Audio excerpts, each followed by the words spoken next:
बिस्मिल्लाहिर्रहमानिर्रहीम, अस्सलाम वालेकुम। आप देख रहे हैं कौम की आवाज़ और मैं हूं नुसरत हारिस।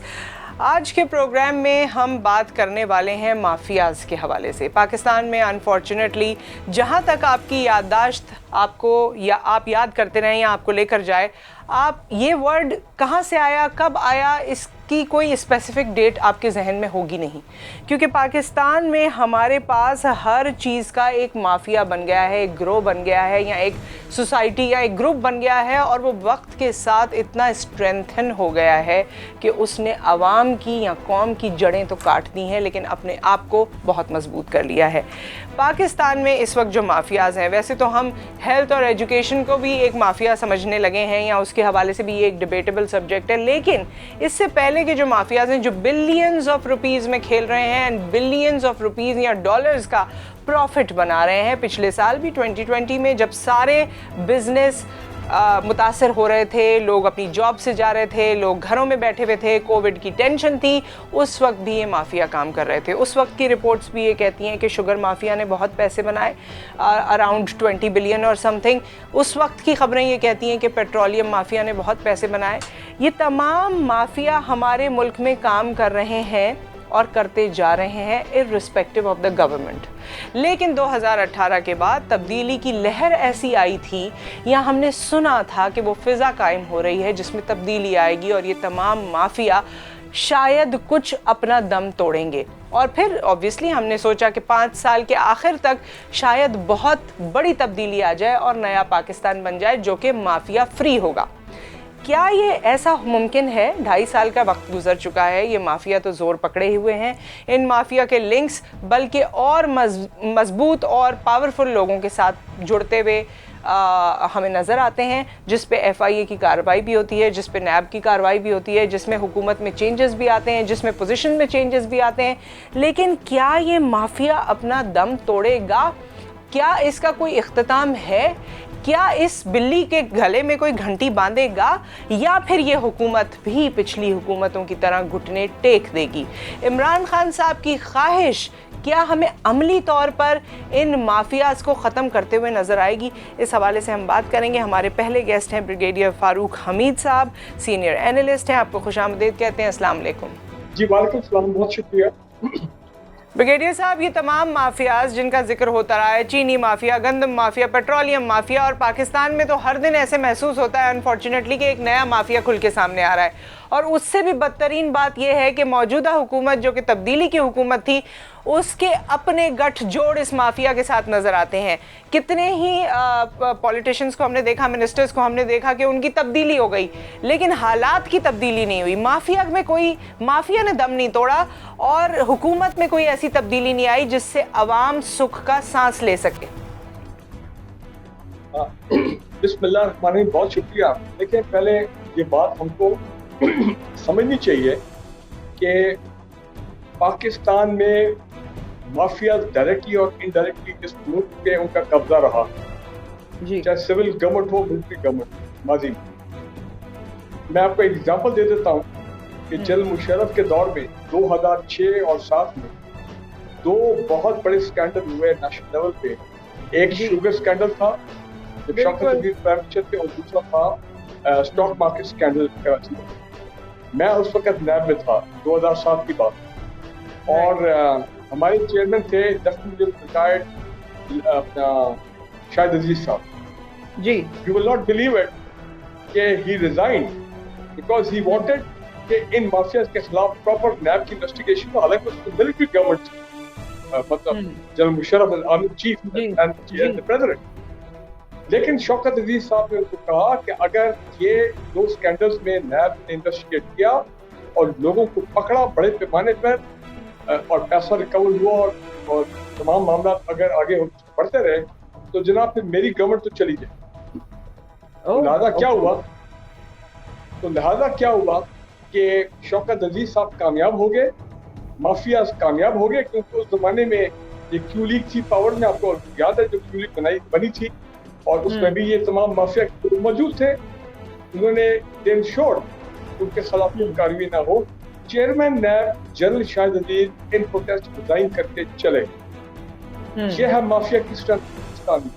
तो माफिया की स्ट्रेंथ तो अभी भी कायम है, फिर 14 साल बाद भी, 13-14 साल बाद भी, 2007 से लेकर अब 2021 में हम मौजूद हैं, हमारे पास तो माफिया की स्ट्रेंथ वैसे ही है। बल्कि एक अनफॉर्चुनेट रिपोर्ट मेरी नज़र के सामने से गुजरी कि 2020 में जब पूरी दुनिया में तब्दीली यूं आ रही थी कि वहां हर चीज़ को सस्ता किया जा रहा था, पेट्रोलियम माफिया हमारे पास तब भी पनप रहा था और कोई 22-25% से बढ़ाकर उन्होंने 66% प्राइस हाइक किया था, जबकि इंटरनेशनल मार्केट में क्रूड ऑयल की प्राइस गिरी थी। देखें, चाहे पेट्रोलियम माफिया हो, पावर प्रोड्यूसर्स का माफिया हो, शुगर माफिया, आटा माफिया, मैं किस किस माफिया का नाम लूं? कराची में दूध का माफिया, टैंकर माफिया, ये वो लोग हैं, याद रखें, ये operate at a very high level और ये बड़ा डीपली एंट्रेस्ड है, इनके ताने बाने बहुत डीप हैं पाकिस्तान की पॉलिटिकल पार्टीज में, पाकिस्तान की ब्यूरोक्रेसी में और हमारे लीगल सिस्टम में और जितने गवर्नमेंट के इदारे हैं जी, ये वहां पे बड़े पक्के होके बैठे हुए कितनी दहाइयों से। तो फिर ब्रिगेडियर साहब, इसका रिजॉल्व क्या है? ये तो फिर कोई रिजॉल्व नहीं है, हमने तो 10 साल 14 साल इसी में गुजार दिए। मेरी बात तो सुने जिस तरह मैं आपको लेके आ रहा हूँ। तो लिहाजा जब भी कोई गवर्नमेंट आती है, यही सियासत में होते हैं, यही रवायती सियासतदान, यही टेक्नोक्रेट, चाहे सुमरोज हो, दाऊद हो, नजीब बाबर हो, फला हो, ये या एडवाइजर होते हैं या ये पॉलिटिक्स में जहांगीर तरीन की तरह वजीर होते हैं, तो ये माफियाज के रैप होते हैं, ये प्रोटेक्ट करते हैं माफिया के इंटरेस्ट। और किसी इनके पास पॉलिटिकल पावर है, इनके पास पैसा है, किसी हुकूमत की जरूरत नहीं होती टेक देम ऑन। तब्दीली ये आई है पाकिस्तान की तारीख में, पहली मर्तबा हम देख रहे हैं कि एक शख्स आया जिसका नाम है इमरान खान, जाती तौर पे ईमानदार आदमी, declared Sadiq Amin by the supreme court, और उसकी कोई पाकिस्तान में अपना बन्नी गाला के अलावा कोई जायदादें नहीं है, उसकी कोई बाहर अकाउंट से जायदादें नहीं है। उस शख्स ने तहैया किया है कि I will take on this mafia और मैं इनको छोड़ूंगा नहीं।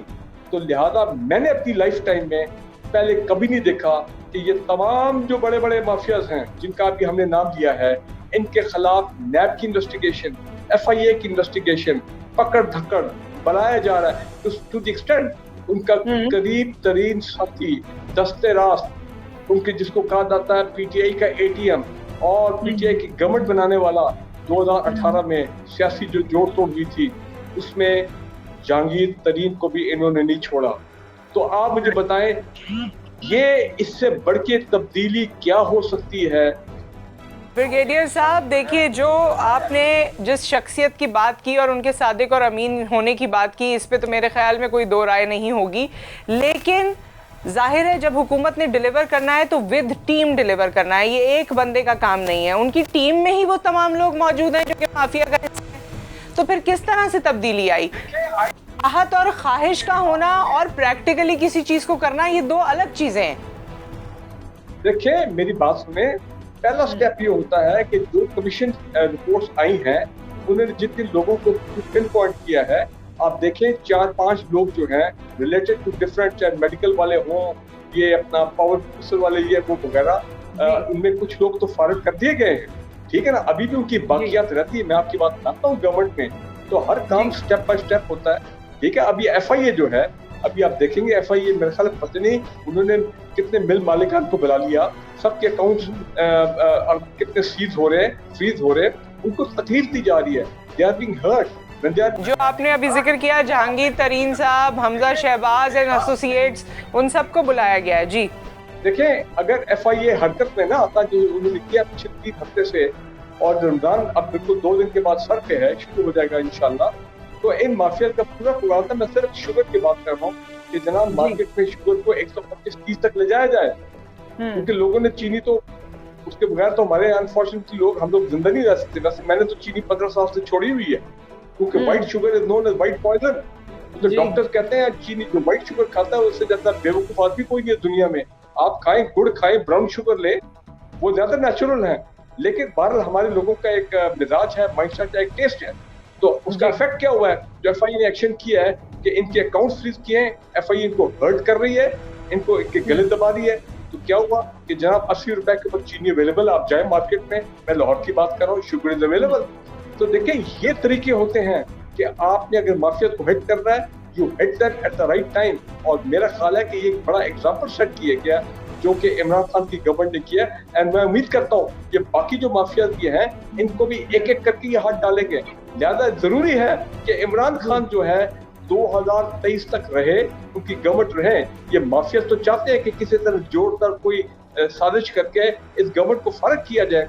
ब्रिगेडियर साहब, ये बताइए कि ये तमाम बातें जो आप कह रहे हैं कि इन पे एक्शन लिया गया है, बिल्कुल वो ऑन रिकॉर्ड मौजूद है। जहांगीर तरीन साहब को भी पूछा गया है, उनसे प्रोब किया गया है, हमजा शहबाज से भी, और जितने जितने और नाम आते जाएंगे, जिस माफिया की भी हम बात करेंगे, जिस मिनिस्टर की भी बात करेंगे। लेकिन इसका आपको कोई एंड रिजल्ट आता नजर आ रहा है कि जी इसका कोई रिजल्ट भी आएगा? क्योंकि 2.5 साल का अरसा तो गुजर गया। अब 2.5 साल में क्या यही इंक्वायरियां चलती रहेंगी, फिर हुकूमत चेंज हो जाएगी, या फिर इलेक्शन के बाद ये आ जाएंगे, फिर नए सिरे से नए मसाइल शुरू हो जाएंगे, या इसका कोई नतीजा भी हमारी आंखों के सामने आएगा? देखिए पहले नतीजे जो सामने नजर ये आ रहा है कि माफिया फेल हो गया 130 रुपए पे शुगर को ले जाने में, नंबर 1। नंबर 2 ये है कि उनका एहतसाब का प्रोसेस शुरू हो गया है, चाहे नैब करे चाहे FIA करे। नंबर 3 ये है कि बाकी माफिया जो है उन्होंने जब गवर्नमेंट की ये कमिटमेंट और उनका ये अज़म देखा है तो उन्होंने वो भी अभी होशियार हो गए हैं। मैं आपको बताऊं कि मैं एक चीज महसूस कर रहा हूँ, ये बड़े अरसे बाद इस रमजान में मैं चेंज महसूस ये कर रहा हूँ कि वाकई जो होता था ना कि एक एक गुना 200-300% कीमतें बढ़ जाती थी, कीमतें थोड़ी बढ़ाई है, फिर भी लोगों ने ये वेजिटेबल फ्रूट इनमें जो डेली के पेरिशेबल आइटम है, लेकिन इतना हम नहीं देख रहे जितना कि माजी में। नहीं ब्रिगेडियर साहब, इसमें मैं आपसे कुछ इख्तलाफ करूंगी और कौम के बिहाफ पे इख्तलाफ करूंगी, क्योंकि सिर्फ रमज़ान नहीं, रमज़ान से पहले ही कीमतें बहुत बढ़ गई थी, और रमज़ान के नज़दीक तो आप देखिए कि इस वक्त अगर आप ग्रोसरी के लिए जाएं या आप वेजिटेबल्स या फ्रूट्स की स्पेसिफिकली बात करते हैं या रोज़मर्रा की अशिया की बात करते हैं, चिकन का गोश्त, चिकन उतनी महंगी कभी नहीं थी इतने सालों में जितनी अब महंगी है। अंडे इतने महंगे नहीं थे जितने अब महंगे। फ्रूट्स आप देख लीजिए, आसमान से बातें करने लगती हैं प्राइसेस। तो प्राइस हाइक तो अब भी मौजूद है, क्योंकि बारहा हम इस पे प्रोग्राम भी कर चुके हैं, जाके आवाम के दरमियान भी बात कर चुके हैं। प्राइस हाइक तो है, इस हुकूमत ने कोई ख़ास उसे कर्टेल नहीं किया। अगर लाहौर की बात करें या सूबे वाइज बात करें तो हो सकता है कि कुछ चेंजेस हो, अदरवाइज मैं यहाँ कराची में मौजूद हूँ, सिंध के लेवल पे तो हमें कोई ऐसा चेंज नहीं नज़र आया। देखिए मैं आपको ऑनेस्टली आपको मैं बात बताऊँ, सिंध के लेवल पे अब यहाँ इसको आप मैं क्या कह सकता हूँ, अफसोस की बात है सिंध गवर्नमेंट में हमें वो कमिटमेंट नजर नहीं आ रही। हम लाहौर से बैठ के कराची को भी देख रहे हैं, सिंध को भी देख रहे हैं, सिर्फ गवर्नमेंट में कोई कमिटमेंट नहीं है, क्योंकि ये सब मेजॉरिटी आपको पता है ये वडेरे लोग हैं, इनको कोई परवाह नहीं है कि कीमतें चीजें महंगी होती हैं, दे डोंट केयर। अब देखें कराची जो आपकी जो पिछले 12 साल से पीपल पार्टी की गवर्नमेंट है, कराची की जो हालत इन्होंने की है, आप मुझे बताएं ये सिर्फ इंटीरियर में there has been hardly any change, लेकिन क्योंकि वो एक कल्ट चल रहा है अपना, और तो मैं उनको बहुत रिस्पेक्ट करता हूँ, ये अपना भुट्टो साहब का, ये पीपल पार्टी का ये सारे मामला, कि वो लोग ठीक है वो उनको वोट देते हैं पीपल पार्टी को, और मैं तो देख रहा हूँ कि 2023 में भी people party will come in back in power. Sindh में लोगों के हालात नहीं बदलेंगे, कराची के हालात नहीं बदलेंगे। So where the federal would come and play its role? मेरा सवाल यही है, मैं सिंध की आवाम की जानिब से चले आपसे ये बीइंग द सीनियर एनालिस्ट ये जानना चाहती हूँ कि 18वीं तरमीम और बाकी तमाम चीज़ें अपनी जगह, लेकिन सिंध में रहने वाले और कराची में रहने वालों ने भी फेडरल हुकूमत को वोट दिए थे, इमरान खान साहब का इस्तकबाल किया था, तो क्या फेडरल का कभी कोई रोल होगा ही नहीं सिंध की आवाम के लिए? देखिए बात ये कि 18वीं तरमीम के बाद फिर national NFC award, national finance commission का अवार्ड, ये तमाम चीज़ें अब काफी उनके पास तो टोटल फाइनेंशियल ऑटोनॉमी है।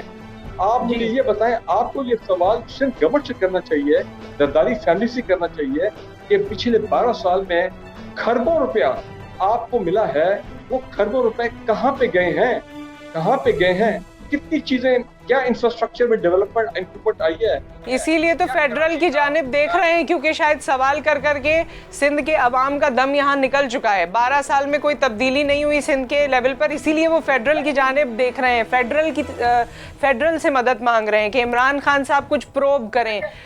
जी, मैं सिंध के गवर्नमेंट को जिम्मेदार ठहराता हूँ, जो कि सिर्फ इंटीरियर और कराची वाला इन शहरों की हालत है।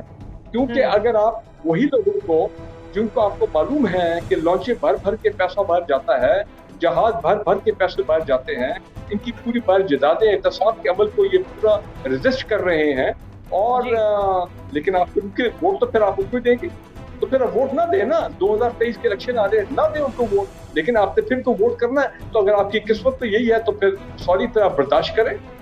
ये सिर्फ सिंध के अवाम ने वोट देने तक ही ये नहीं है। ब्रिगेडियर साहब, आप तो मुझसे ज़्यादा एक्सपीरियंस है, यू नो कि अगर वोटिंग सिस्टम हमारे पास उस शफाफियत के लेवल का होता तो मैं ज़रूर इस पे कमेंट करती, मगर सिंध हुकूमत से इस पे तो काफ़ी ज़्यादा क्वेश्चन आंसर्स रहे हैं, और सिंध हुकूमत की कारकर्दगी के बायस ही इमरान खान साहब की जानिब अब लोग देख रहे हैं, क्योंकि उनके हाथों से बात निकलती हुई महसूस हो गई है।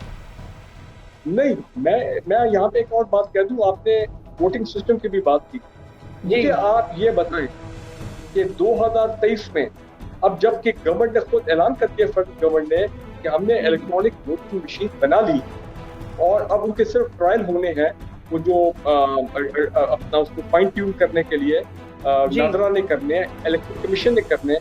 मैं आपको आज लिख के दे रहा हूँ कि इलेक्शन रिफॉर्म्स का जो ये लाना चाह रहे हैं, इलेक्ट्रॉनिक वोटिंग वगैरह, ताकि ट्रांसपेरेंसी हो और ये जितनी मैनिपुलेशन है इसको खत्म किया जाए ये वोटिंग इलेक्शन में, ये इसको रेजिस्ट करेंगे। हालांकि अगर यही इलेक्ट्रॉनिक वोटिंग इंट्रोड्यूस हो जाए 2023 में, तो आप देखेंगे कि हो सकता है कि सिंध के अवाम जो है, उनके वोट जो है वो सही मानों में काम आ जाए, और आपके पास वो लोग आए जो कि वाकई सिंध के अवाम की बेहतरी के लिए काम करेंगे। ब्रिगेडियर साहब, मेरा आपसे आखिरी सवाल है, जिसका बहुत ब्रीफ आप जवाब दीजिएगा, कि इस 2.5 साल का अरसा जो रिमेनिंग हमारी हुकूमत के पास है, इसमें क्या माफिया जीतेगा, इमरान खान साहब घुटने टेक देंगे, या माफिया दम तोड़ देगा और इमरान खान साहब सुरखरू हो जाएंगे? इमरान खान, मेरा नहीं ख्याल है कि वो अपने असूलों से और अपनी जो कमिटमेंट और उनका तहैया है, जो उनका स्लोगन है, वो उससे पीछे हटेंगे। माफिया खत्म नहीं होंगे, माफिया को बड़ी काली जर्द लगेगी, माफिया जो है वो जख्मी होगा, ठीक है जी, और उनकी कोशिश होगी कि वो किसी तरह बाउंस बैक करें, लेकिन उनको ये एक जंग जो है मुसलसल जारी रहेगी जब तक इमरान खान है 2023 तक। 2023 में क्या होता है वो तो अल्लाह बेहतर जानते हैं, अब तो वेट एंड सी। लेकिन अगले 2.5 साल में मैं समझता हूँ कि काफी माफिया के लोग पकड़े भी जाएंगे, अरबों खरबों रुपए इनसे मैं उम्मीद करता हूँ होना चाहिए, वो सैकड़ों अरब रुपए उनसे रिकवर भी होना चाहिए, और लोग जेल में भी जाने चाहिए, और यही चीज है जो कि हम सब चाहते हैं, पाकिस्तान के अवाम भी चाहते हैं हम देखें। इंशाल्लाह। Thank you so much for your time and information, बहुत शुक्रिया। Thank you. Ji ख़वातीनो Hazrat, brigadier साहब ने अपनी तमाम तर इन्फॉर्मेशन हम तक पहुंचाई, लेकिन एक और पर्सपेक्टिव हम लेना चाहते हैं इसी हवाले से, महंगाई के हवाले से, माफियाज़ के हवाले से, क्योंकि क्या ये सवाल अभी भी उतना ही ताज़ा है और उतना ही एक्टिव है कि 2.5 साल का अरसा रहता है, 2.5 साल की कारकर्दगी हम सबके सामने है। क्या अगले 2.5 साल में कोई ऐसा कारनामा हो पाएगा, क्या वाकई कोई कारी ज़रब इन माफियाज़ पे लग पाएगी? एक बार ऐसा हो जाए तो शायद साल कौम की ज़िंदगियाँ आसान होती भी हमें दिखाई दें। हमारे साथ जामी चांडियो साहब मौजूद हैं, सीनियर एनालिस्ट हैं। सर, क्या राय है आपकी इस हवाले से, और पिछली गुफ्तगू भी आपने सुनी है। नुसरत, बहुत शुक्रिया। और मैं आपके इस प्रोग्राम में, मुझसे पहले जो गुफ्तगू आपकी हो रही थी फारूक हमीद साहब के साथ, वो मैंने सुनी, और अब क्या कहने कि उनकी गुफ्तगू से तो ये लग रहा माजी में हुआ है, और अब जो इमरान खान साहब की हुकूमत में जो हो रहा है, ये बहुत कोई इनकलाबी काम हो रहा है। तो ये तो जाहिर है कि हुकूमत का नैरेटिव है, और वो हुकूमत के तर्जमान थे तो जाहिर यही कहेंगे। अब आते हैं आपकी सवाल की तरफ। देखिए, इसमें कोई शक नहीं कि जो पाकिस्तान के अंदर जो एक बहुत तरह के क्राइसिस है, और एक हमागीर क्राइसिस है, वो माशी भी है, वो सियासी भी है, वो समाजी भी है, और खारजी पॉलिसी का भी है। बहुत तरह के क्राइसिस में पाकिस्तान घिरा हुआ। उन तमाम जो बहरानात हैं नुसरत, वो तमाम बहरानात कोई आज के नहीं है, और वो पाकिस्तान के क़याम से लेकर मुसलसल मुख्तलिफ शक्लों में चलते आए हुए हैं। इसीलिए मैं बार बार कहता हूँ कि ये बहरानात दरअसल स्टेट क्राइसिस है, हुकूमत का बहरान बाद में आता है, तो वो उसका रिफ्लेक्शन होता है। तो अब ये जो इस वक्त हम सूरत हाल में है, इसमें कोई मुझे शक नहीं है कि पाकिस्तान पीपल्स पार्टी हो या PMLN हो, PMLQ हो, जितनी जमातें माजी में आई हैं, उन्होंने भी कोई खास डिलीवर नहीं किया इस मुल्क के अंदर, और उन्होंने भी जाहिर है कि करप्शन, अकरबा परवरी और इदारों का जवाल, ये सारे मामला उनकी हुकूमतों के दरमियान भी रहे, और इस मुल्क के अवाम और शहरियों को कोई बुनियादी रिलीफ हमें मिलता नजर नहीं आया। ये दुरुस्त है, लेकिन ये सच आधा है, और जो आधा सच है, जो बहुत तलख भी है, उसकी तरफ फारूक हमीद साहब ने जाहिर है कि देखना गवारा नहीं किया। लेकिन मैं बात कह देता हूँ कि देखिए, 2018 के बाद ये जो हुकूमत आई है, उसका नैरेटिव था कि पाकिस्तान पुराना बहुत बुरा था और अब हम नया पाकिस्तान ले आएंगे। अब सवाल ये है कि जो नया पाकिस्तान है, उसकी सूरत हाल क्या है? उस नए पाकिस्तान में हालत ये है कि पार्लियामेंट के होते हुए सदारती ऑर्डिनेंस जारी हो रहे हैं। उस नए पाकिस्तान जो सुप्रीमेसी या जो खुद मुख्तारी 18वीं तरमीम ने दी थी पार्लियामेंट को, वो कंप्लीटली डिनाइड है। 18वीं तरमीम शायद सिर्फ सूबों के लिए रह गई है। 18वीं तरमीम जो है वो शायद सिर्फ सूबों के लिए रह गई है कि सूबे में इख्तियार किसका होगा। उसके अलावा 18वीं तरमीम कहीं नजर नहीं आती। दुरुस्त कह रही हैं आप। तो सवाल यह है कि इस नए पाकिस्तान में, जो पाकिस्तान की तारीख में पहली मर्तबा एक बेहतर पेशरफ्त हुई थी 18वीं तरमीम की सूरत में, नजर ये आ रहा है कि इस हुकूमत को बहुत ही तकलीफ है उससे, and they are not comfortable with this amendment. और नतीजा ये है कि वो 18वीं तरमीम अमलन बिल्कुल डॉर्मेंट है और बिल्कुल बेअमल है, उसका कोई एहतराम नहीं हो रहा। तो मैं ये कह रहा हूँ कि जो आपने बात की, चाहे वो आइन की पासदारी हो, चाहे जमहूरियत का एहतराम हो, इदारों का एहतराम हो, या जो आपने कहा कि इस मुल्क के जो 22 करोड़ शहरी हैं, जो आम लोग हैं, आखिर उनकी जिंदगी में कोई तब्दीली क्वालिटेटिव सेंस में, किसी भी मानों में, चाहे वो महंगाई के मानों में हो, रूल ऑफ लॉ के मानों में हो, इदारों को इस्तेहकाम के मानों में हो, किसी भी शहरी आजादियों के मानों में, तो मैं तो समझता हूँ कि ये जो नए पाकिस्तान के नाम पर ये 2.5 साल से काम चल रहा है, ये तो पुराने पाकिस्तान से भी बदतर है। और उसमें बेहतरी तो गुजरात, ये तो उसका भी जो थोड़ा बहुत उसके अंदर जो बेहतरी थी वो भी जा चुकी है। और सबसे बड़ी जो बड़ा नुकसान जो हुआ है वो नुसरत साहबा, वो ये है कि देखें, आप जब एक नैरेटिव लेके आते हैं होप का, उम्मीद का, और आप अपने अवाम के साथ धोखा करते हैं, या अपनी नाअहली के बुनियाद पर आप डिलीवर नहीं कर पाते, या आपको वो बहरान समझने की वो सलाहियत नहीं है, और सबसे बड़ी बात यह है कि आप कोई खुदमुख्तार हुकूमत नहीं है, तो जाहिर है कि जो आपने कहा कि क्या होने वाला है। ये जो टीम है, जामी चांडियो साहब, मुझे एक बात बताइए कि जितने भी माफिया की इस वक्त हम बात कर रहे हैं, जितने भी बहरान आते हैं, मुझे तो लगता है कि इस हुकूमत को बहुत इन्फॉर्मेशन है। इसमें तो ऐसे ऐसे लोग मौजूद हैं जिनको हमसे ज़्यादा पता है कि ये बहरान आने वाला है या ये माफिया चल रहा है, क्योंकि उनका ही लिंक है ना।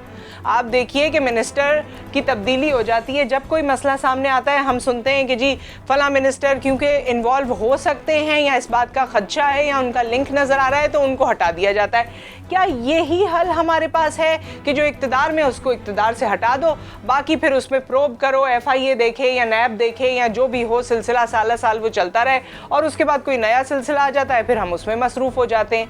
तो आप इस पूरी सिचुएशन में, फिर इस दलदल में, मैं तो कहूँगी, इससे निकलने का कौन सा रास्ता है? देखिए नुसरत, बात यह है कि इस हुकूमत का बड़ा एक मुगालता या एक तरह की खुद फरेबी ये है, या वो हकायक को समझने के लिए तैयार नहीं है। वो समझते हैं कि माफिया सिर्फ पहले थे, अब नहीं है। तो मुझे बताइए कि आखिर इस हुकूमत के अंदर साल दे दुनिया की वर्ल्ड बैंक है, और इमरान खान साहब ने कहा था कि हम पावर में आके वहां से कर्जे नहीं लेंगे। अब बताइए कि जिस तरह से वर्ल्ड बैंक, IMF के कहने पर आप वजीर लगाते हैं, आप पूरा निजाम चला रहे हैं, तो मुझे बताइए कि जो महंगाई का तूफान है, ये जो इस वक्त मुल्क के अंदर सूरत हाल मुआशी बहरान की है, किसकी पैदा करदा है? वो उसी आलमी माफिया की पैदा करदा है जिसके रहमो करम पर आपकी हुकूमत चल रही है। तो सवाल ये कि ये समझना कि माफियाज पहले मौजूद थे, अब नहीं है। हमारा ये कहना है कि माफियाज पहले भी मौजूद थे और माफियाज अब भी मौजूद हैं। अब मैं मौजूद रहेंगे। मेरा सवाल ये है कि ये मौजूद रहेंगे, थे भी हैं भी, मौजूद रहेंगे इसी तरह? देखिए मौजूद, मुझे लगता है कि कोई माजी मुस्तकबिल करीब में तो मैं नहीं देख रहा हूँ कि जाने वाले हैं। असल सवाल ये है कि इनसे जान जान छुड़ाने का एक हकीकी जमहूरी सियासत है, अवामी मज़ाहमत है। लेकिन हम ये देख रहे हैं कि पाकिस्तान के अंदर वो हकीकी अवामी मज़ाहमत जो हमने ज़िया-उल-हक के ज़माने में देखी, जो अयूब खान के ज़माने में देखी, इवन मुशर्रफ के ज़माने में देखी लॉयर्स मूवमेंट की शक्ल में, तो अब नज़र आ रहा है कि वो अवामी मज़ाहमत उस शक्ल में मौजूद नहीं है। और पीडीएम भी एक बहुत तरह की डिसअपॉइंटमेंट पैदा करके बेअमल हो चुकी है। तो सवाल ये है कि ये माफियास ना एक दिन में बने हैं, ये माफियास ना एक दिन में बने हैं, ना कोई बहुत जल्द जाने वाले हैं। इन माफियाओं का इस मुल्क के निज़ाम से ताल्लुक है, वो इंटीग्रेटेड है इस मुल्क के पूरे निज़ाम के साथ, और उसमें एस्टेब्लिशमेंट का भी एक बड़ा किरदार है। हम कैसे समझ लेते हैं कि सिर्फ माफियाओं का मतलब सियासी कुव्वतें हैं, या एस्टेब्लिशमेंट का इसमें कोई किरदार नहीं है। इसलिए बैनुल अक़वामी इदारे हों, चाहे एस्टेब्लिशमेंट हो, चाहे मुल्क की ये पावर की सियासी जमातें हों, या प्राइवेट ग्रोह जो इस मुल्क के शहरियों के स्पेसेस हाईजैक कर लेते हैं, ये पूरा एक सिलसिला है, कॉम्बो है माफियाओं का, जिसके अंदर हम 22 करोड़ लोग रहते हैं इस मुल्क के। चांडियो साहब, एक और सवाल आपसे, क्योंकि टाइम हमारे पास कम है, एक आखिरी सवाल आपसे करना चाहती हूँ। आईएमएफ का, वर्ल्ड बैंक का यहाँ पर जिक्र हुआ। अभी रिसेंटली इमरान खान साहब ने लाइव सेशन किया और उसमें किसी ने कहा कि जी आपने आईएमएफ की जो शराइत मानी है, हमें बहुत उससे अफसोस हुआ, और जिस तरह से हमारे स्टेट बैंक को उनकी रूलिंग्स अडॉप्ट करनी पड़ रही हैं, उनकी शराइत माननी पड़ रही हैं, तो उस पर उन्होंने कहा कि देखें जी, जब हम कर्जा लेते हैं, आईएमएफ की पूरी उन्होंने टेक्निकलिटी बताई कि क्योंकि सबसे कम इंटरेस्ट पे हमें आईएमएफ से कर्जा मिलता है, इस वक्त हमारी ज़रूरत थी और सारी चीज़ें, और उस पर फिर उन्होंने थोड़े दुख का भी इजहार किया। वो यूं कि वो कहते हैं कि जी इस पे कोई बात ही नहीं कर रहा कि इस वक्त हम डॉलर के हिसाब से सरप्लस में हैं, डॉलर जितना हमारे पास आ रहा है उससे कम हमारे पास से जा रहा है। सो ही थिंक्स दैट ये एक बड़ी एक अचीवमेंट है मुल्क के लिए, और इस पे कोई बात नहीं कर रहा, कोई अप्रिशिएट नहीं कर रहा। देखें, ये जो इकोनॉमिक्स की नंबर गेम है, वो तो आप हर साल देखते हैं बजट के ज़माने में, बजट के दौरान, कि किस तरह हर हुकूमत कहती है कि हमारा ये बजट मुल्क की तारीख का सबसे अच्छा बजट है।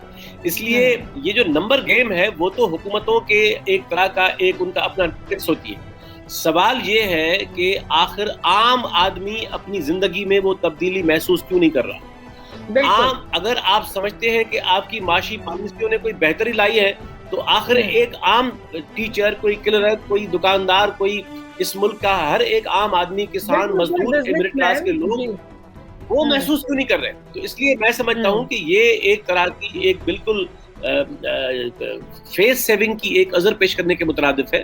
असल बात ये है कि अच्छा, लोन लेना तो और बात है, लेकिन सवाल ये सिर्फ लोन का तो नहीं है। सवाल ये कि आपकी पूरी माशी पॉलिसी वो तरतीब दे रहे हैं, आप सिर्फ लोन नहीं ले रहे। Thank you so much Jami Chandio साहब, आपके वक्त का और तस्वीर का दूसरा रुख हमारे सामने रखने का बहुत बहुत शुक्रिया। जी ख़वातीन और हज़रात, इस प्लेटफॉर्म से आज हमने कोशिश तो की है कि हम उन तमाम सवालात के जवाब लें जो माफिया से कनेक्टेड हैं, और वो माफिया जो हमारी ज़िंदगियों में घुस चुका है, क्योंकि हम गंदम का इस्तेमाल भी करते हैं, हम चीनी का इस्तेमाल भी करते हैं, हम पेट्रोलियम मसनूआत का इस्तेमाल भी करते हैं। आम आदमी की ज़िंदगी इन्हीं तमाम चीज़ों के इर्द गिर्द है, और फिर ज़ाहिर है इन तमाम चीज़ों के असरात महंगाई पे, इन्फ्लेशन पे जिस तरह से पड़ रहे हैं, और आम आदमी या हमारी कौम जिस तरह कलेक्टिवली इससे मुतासर होती जा रही है, वो हमारे आपके सामने है। इस फोरम से मुख्तलिफ जो हल्का फ़िक्र है या मुख्तलिफ सोच है वो आपके सामने रखी गई है। हम सिर्फ दुआ कर सकते हैं और इस फोरम से कौम के बिहाफ पर आवाज़ उठा सकते हैं कि खुदारा ज़िंदगियों को कुछ आसान बनाएं, लोगों को ज़िंदा रहने दें, उनके बेसिक राइट जो कि सिर्फ पाकिस्तान में नहीं दुनिया भर में माने जा चुके हैं, उनको वो प्रोवाइड करें, उनको जीने दें, लोगों को अपने बच्चों के साथ, अपनी फैमिलीज़ के साथ। आगे रमज़ानुल मुबारक है, ईद है, त्यौहार हैं, इन तमाम चीज़ों को सोचते हुए न सिर्फ हुकूमत वक्त, न सिर्फ प्रोविंशियल हुकूमतें, बल्कि वो तमाम लोग जो इन माफिया से कनेक्टेड होकर अपना पार्ट प्ले कर रहे हैं और लोगों की ज़िंदगियों को मुश्किल बना रहे हैं, खुदारा इस पे सोचें और इंसानियत के नाते कुछ ऐसा काम करें कि लोगों की ज़िंदगियां कुछ आसान हो सकें। अपना ख्याल रखें, दुआ में याद रखें, फिर मुलाकात करेंगे। अल्लाह हाफ़िज़।